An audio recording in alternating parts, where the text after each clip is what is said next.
السلام عليكم ورحمة الله وبركاته. أعوذ بالله من الشيطان الرجيم.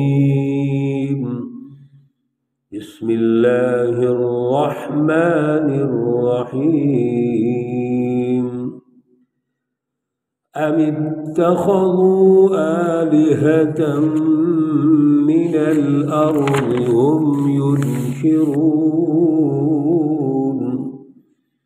لو كان فيهما آلهة إلا الله لفسدتا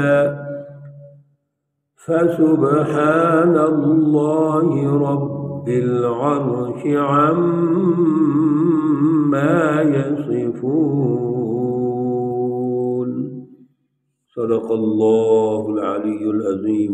اللهم صل على سيدنا ومولانا محمد النبي الأمي وعلى آله وأصحابه وبارك وسلم وصل عليه.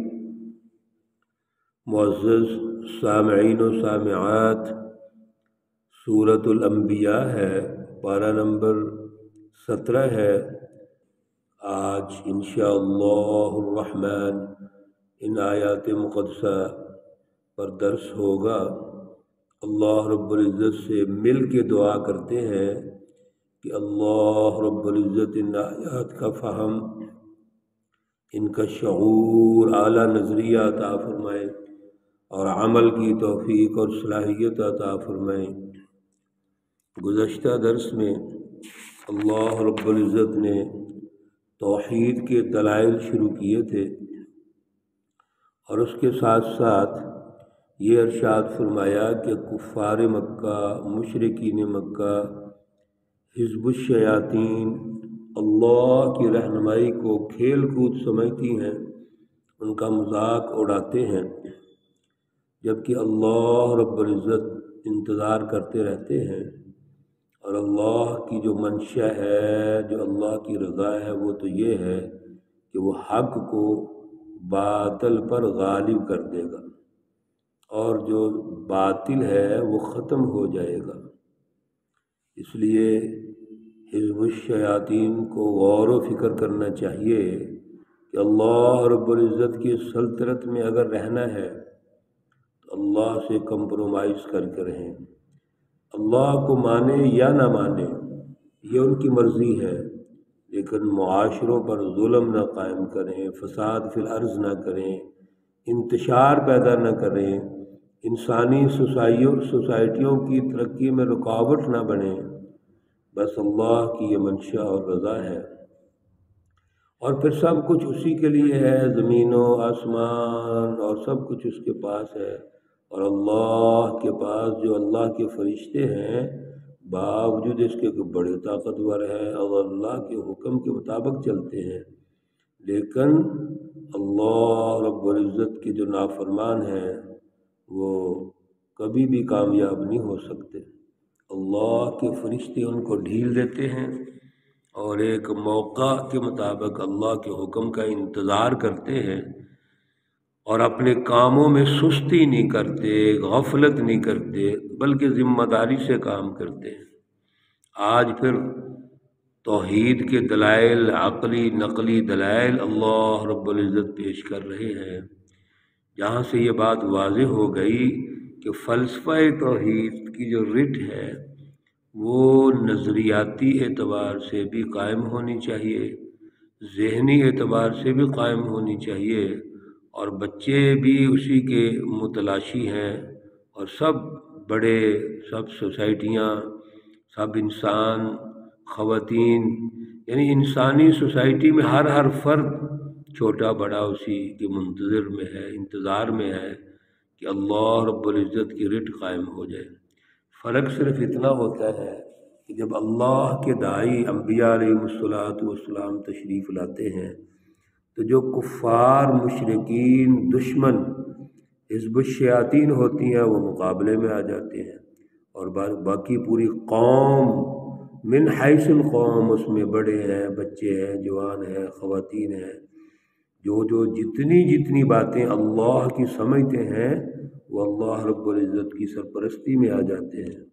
ام اتخذوا آلیۃ من الارض ہم ینشرون، کیا آپ بناتے ہیں معبود جو انہوں نے بنائے ہیں تو وہ زمین میں اللہ رب العزت نے ان کو بھیجا ہے زمین پر، تو زمین میں ہی رہیں گے وہ، تو زمین میں دوبارہ اٹھائے جائیں گے۔ زمین میں اللہ نے بھیجا، زمین سے پیدا کیا، زمین میں وہ اٹھائے جائیں گے۔ انا للہ و انا الیہ راجعون کا مطلب بھی یہی ہے کہ جب کوئی تکلیف آئے، پریشانی آئے، مصیبت آئے یا فوت ہو جائے، ہم یہ جملہ دہراتے ہیں، جس کا مطلب یہ ہے کہ ہم جتنے لوگ ہیں یہ اللہ کی طرف سے آئے ہیں، اللہ نے ہمیں بھیجا ہے، پورا اللہ نے تدبیری نظام بنایا ہے۔ جب اللہ نے بھیجا ہے، اس کا تدبیری نظام ہے، ذرہ ذرہ اس کا ہے، تو پھر ہم اللہ کے چھوڑ کے کوئی اور معبود کیوں بنائیں؟ یہ تو شرک کی عبادت ہو جائے گی۔ لو کان فیہما آلہۃ الا اللہ لفسدتا، اگر اس زمین پر، آسمان اور زمین پر کوئی دوسرا معبود بھی ہوتا اللہ کے علاوہ تو زمین میں بگاڑ اور فساد پیدا ہو جاتا۔ فسبحان اللہ، بس اللہ رب العزت کی ذات اقدس پاک ہے، رب العرش جو عرش کا رب ہے، عما یصفون ان چیزوں سے، ان ذہنیتوں سے جو یہ بیان کرتے ہیں۔ اللہ رب العزت نے ایک باقاعدہ اصولی بات کر دی، اور اصولی بات یہ ہے کہ اس سوسائٹی میں، سماج میں، دنیا میں صرف ایک ہستی ہے جس کی بات چلتی ہے، وہ اللہ ہے۔ پھر اللہ جو اس ہستی پر اعتماد کرتے ہیں، اور اللہ تعالیٰ کی جو ذات اقدس ہے، عظیم الشان ہستی ہے، اس پر اعتماد کرنا ضروری ہے۔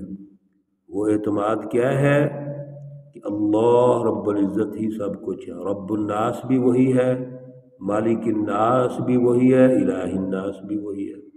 اب اللہ رب العزت پر سب سے بڑا نظریاتی، عقلی اور نقلی اعتماد یہ ہے کہ اس روئے زمین پر اگر دو خدا ہوتے تو لفسدتا، تو زمین تو تباہ ہو جاتی۔ اب خدا ایک ہی ہے جس کو اللہ کہتے ہیں، فسبحان اللہ، بس اللہ رب العزت کی ذات اقدس پاک ہے، وہ عرش کا رب ہے۔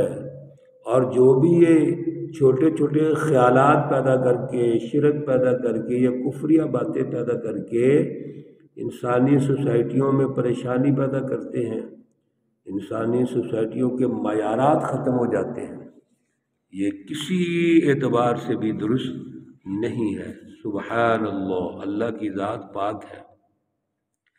جس طرح کی بھی ان کی سوچ ہے وہ غلط ہے، اس سوچ سے انسانیت میں شرک اور کفر پیدا ہوتا ہے، اس سوچ سے انسانیت میں پھوٹ پیدا ہوتی ہے، اسی سوچ سے انسانیت میں زوال پیدا ہو جاتا ہے، ان میں جرأت نہیں رہتی، ہمت نہیں رہتی، اور اس کے مقابلے میں بزدلی اور سستی پیدا ہو جاتی ہے۔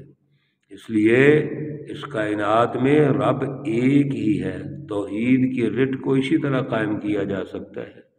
لا یسأل عما یفعل وهم یسألون، اللہ رب العزت کی ذات اقدس تو وہ ہے جو ہر چیز عوام سے پوچھتی ہے، لوگوں سے پوچھتی ہے۔ اللہ سے ہم کچھ نہیں پوچھ سکتے، اس سے ہم کیا پوچھ سکتے ہیں یا کیا مطالبہ کر سکتے ہیں؟ وہ تو ذات اقدس وہ ہے جو ہر چیز جانتی ہے، وہ علام الغیوب ہے، وہ علیم بذات الصدور ہے۔ اس لیے اللہ رب العزت کو کون پوچھ سکتا ہے؟ ام اتخذوا من دونہ آلہۃ، اللہ رب العزت کے علاوہ جو تم معبود بناتے ہو، قل کہہ دیجئے، ہادو برہانکم، لاؤ کوئی دلیل ہے تمہارے پاس، ھذا ذکر من معی و ذکر من قبلی، ہاں میرے پاس ذکر ہے، میرے پاس جو موجود ہیں وہ اس کے گواہ ہیں، اور مجھ سے پہلے جو کتابیں گزر چکی ہیں وہ بھی اس کی گواہ ہیں۔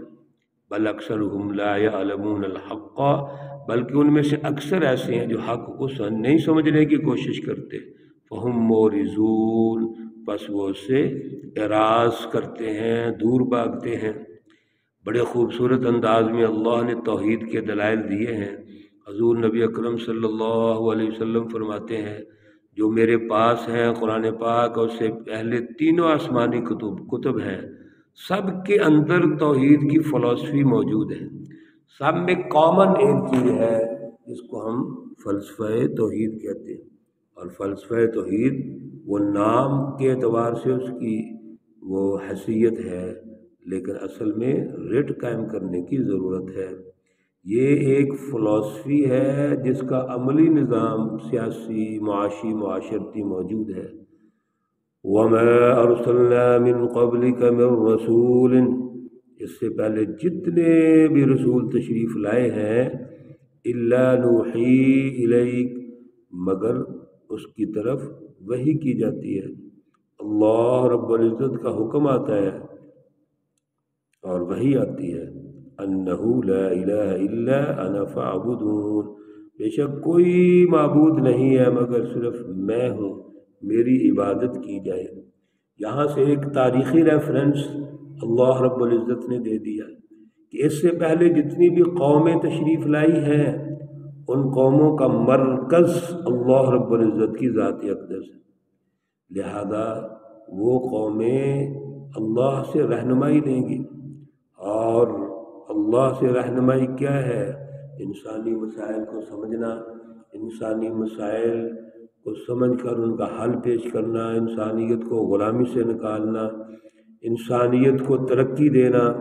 یہ اصل میں اللہ رب العزت نے واضح ارشاد فرما دیا، یہاں تجزیہ پیش کر دیا، دلائل دے دیے کہ وہ جتنے بھی پہلے رسول تشریف لائے ہیں وہ بھی اسی مشن پر تھے، اللہ کی طرف سے ان پر وحی نازل ہوتی تھی، اس لیے ان پر فرما دیا لا الہ الا، کوئی معبود نہیں مگر وہی ہے، انا فاعبدون، اور اللہ رب العزت ہی کی عبادت کی جائے۔ اس لیے ہمیں شب و روز اس فکر میں رہنا چاہیے، غور و فکر کرنا چاہیے کہ ہم اللہ رب العزت کے کتنے قریب ہیں۔